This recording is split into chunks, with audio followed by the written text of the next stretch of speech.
Nikos, nice to have you here. How are you doing? I'm very good, thank you.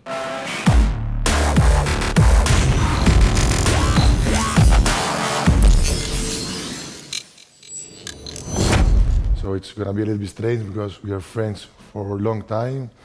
We spent a lot of time together, but now I try to have, to make it a little bit more serious. So you're back in a Final Four after 4 years, and again this time in Spain and in Madrid. Last time you won the EuroLeague over here, so what are the expectations and what are the feelings you have for this year?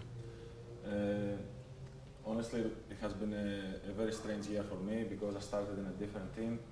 I started from the very, let's say, early of the competition, from the qualifying round of EuroLeague with Unix Kazan. Anyway, life brought me here, let's say. I went to Fenerbahce in the middle of the season and we achieved a main goal of our team to advance to the Final Four. I remember after the day that you didn't qualify in the top 16 with Unix Kazan, you were very disappointed. We spoke on the phone, and 72 hours later, exactly. You were flying to Istanbul. That's a great opportunity. It's something that it shows that you were in the early beginning and in the late finish, so that's the most important. Exactly. It has been some, let's say, crazy Christmas for me. One more time, I would like to thank my ex-team because they allowed me to make this step. And for sure, it has been a great opportunity for me to play for Fenerbahce, to work with Coach Obradovic, and to try to achieve this goal. Last time you were here, it was with CSKA 2008, and we were the same team and we won the EuroLeague. So, what do you think has changed since then? Okay, for sure, many things changed.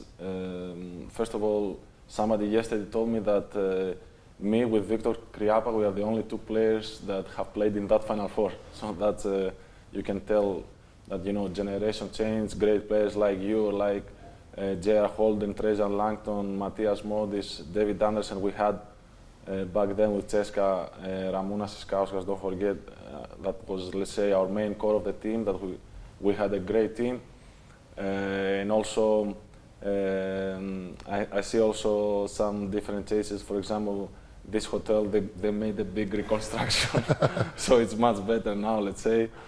A lot of people, they talk about the inexperience of Fenerbahce, but at the same time they say how big thing is and how important it is to have Coach Obradovic in your bench. So, everybody knows how good coach is it, but what you can give us about him after working with him for the last period? Like all Europe knows, he's a great coach. He knows exactly how to prepare you, basically not only for the games, but how to teach you the game, every single detail of it in every practice. There is no day, let's say, that you can pass by in the practice of Coach Obradovic. There is always a big intensity, and also he's focusing so much on the details of the game. Obviously, for me, for sure, is a very important factor for our team because, like you said, we don't have, let's say, in fact, we have the less experienced team in the Final Four. So I think having a coach like him preparing us tactically, but also, and maybe more importantly, mentally, is going to be very important for us because he has been here forever. So you spent most of your career in Italy. You played in Russia, you played in Spain, now in Turkey. So as everybody can understand, and you played in all the countries that they have teams, representatives over here in Madrid. Yes. Can you tell us what's the difference between these countries? Okay, maybe it's a little tough to say in a short period of time. I think, for example, just to say, Turkey for me, it's let's say the country that reminds me much more of my country, of Greece. Really, we are so similar in every, let's say, aspect of life.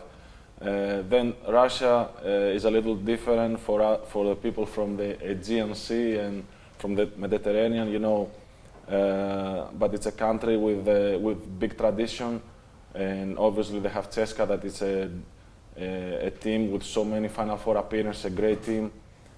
that we both play together, and a very ambitious team that always strive for the best. Generally, Italy, for me, Italy is a country, let's say it's like my second country, let's say, because I lived there 5 years. And not only that I have won titles there, just I really love the life there. My first son was born there, so I always have a very nice feeling being back there. Every country has its own characteristics, but all of them, they are basketball countries. We need you to send a message to all the Fenerbahce fans. Really, we're gonna Fenerbahce fans. First of all, from the first week that I have been there, I understood how important it was for them to arrive in a Final Four. It was a goal of the team for many years. And just I want to tell them that we're going to try to do our best for them and make them proud.